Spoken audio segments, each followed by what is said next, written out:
February 2022, 20 years back, February 2002, the Gujarat Genocidal Program.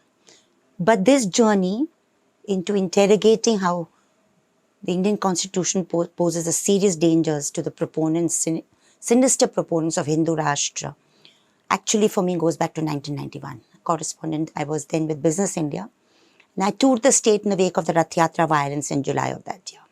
And I saw that how, in a peculiar way, our institutions of democracy, courts included, had allowed an insidious supremacist ideology, the laboratory of Hindu Rashtra, to flourish within state and society in Gujarat long before the total capture by the state.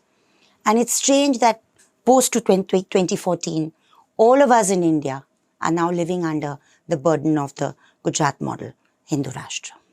What were these ghettos of space, face and mind that the Muslims of Gujarat have lived through, particularly since the late 1980s and early 1990s? I remember one incident when I covered the July 1991 violence, and it was a brutal incident taking place in the posh area of Narangpura, where a Muslim professional working with a petroleum company who dared to move out of the ghetto and come into a cosmopolitan part of the city was, in the midst of the violence, pushed off the terrace of his building to his death.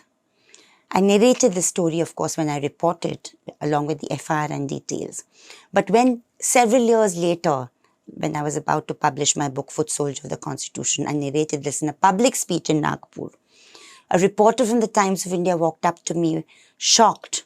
He had just been a preteen at that time of the incident. And he said, he added a prefix to that sinister story, that the Mr. Sheikh, who had been thrown off the terrace of his building to his death by buxom Hindu women from the middle class, those two women who were essentially the proponents of the Hindu Rashtra, and of course those who did Mr. Sheikh to his death, were felicitated at the Navratri that year. That's what the project of Hindu Rashtra has been in the state of Gujarat. That was 1991. Come to 1998, we did a cover story in Communalism Combat, Welcome to Hindu Rashtra.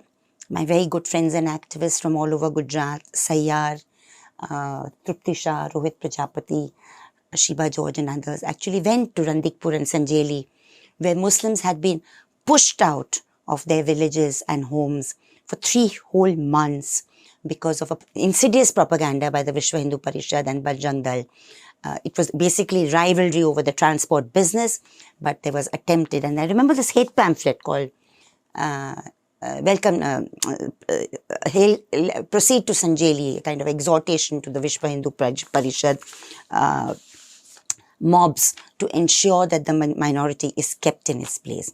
By the way, 98-99 also saw brute attacks on Christians. And the All India, AICC, All India Catholic Council had also brought out lists of this, which we published in Communalism Combat. So you saw on the one hand, the Muslim community being ghettoized and brutalized with physical attacks.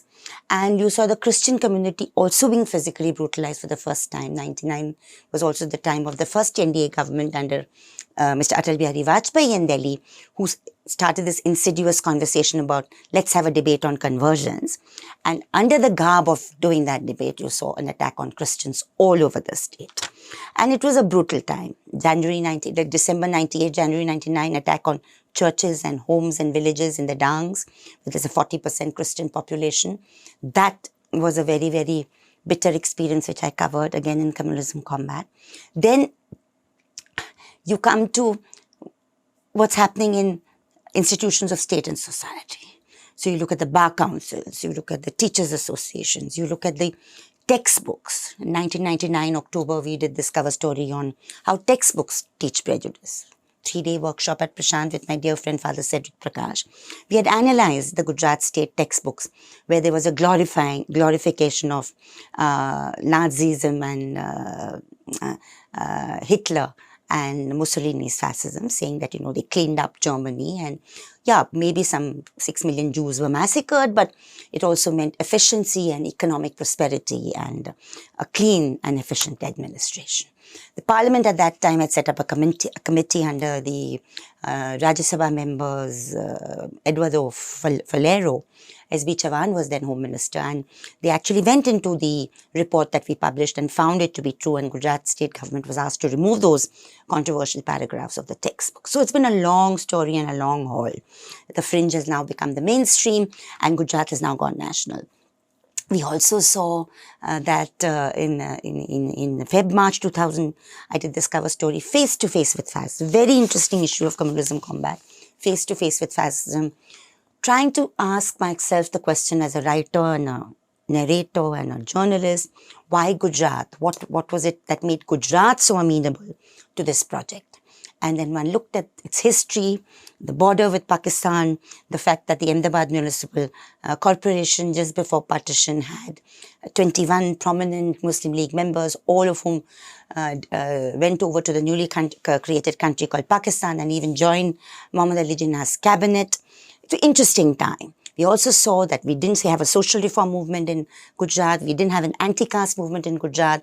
The trade union movement was just stopped at being Gandhian. So you didn't really see the subaltern caste and the working class actually making a radical mobilization there. It was an entrepreneurial state. It is an entrepreneurial state. Did that make it easier for the proponents of Hindu Rashtra? Or did Gandhi need to be defiled and defamed in the land of his birth? These were the questions that were kind of bothering me and going into my mind. Sept was attacked. And it's very important when I see today Valentine's Day when we are recording this video and we see what's happening with the Bajrang Dal and VHP in Agra with young couples. You saw that time Sept being attacked, and all the Bajrang Dalis and VHP guys who attacked Sept in Ahmedabad, the very prestigious institute, was saying, don't try and be a Madonna. Don't try and wear jeans and look beautiful and etc. And today, of course, there's an all-out attack on Muslim women. Disgusting attack through the question of what they should wear, the hijab, the veil, before that, the bully apps and the Suli deals thing. But don't forget, it began with Gujarat. It began with Gujarat. When in the lead up to 2002, we saw these hate pamphlets being distributed in the hundreds of thousands. Authored by the VHP, authored by the Bajrang Dal, one particularly obnoxious one called Jihad. You'll find all these on the sabrang.com website.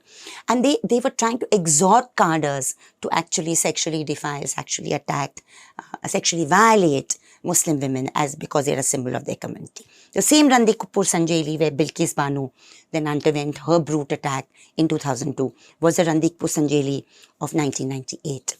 You can make so many connections. You can see so many realities in Gujarat. You can see how the constitutional institutions that are meant to abide by the constitution actually failed us.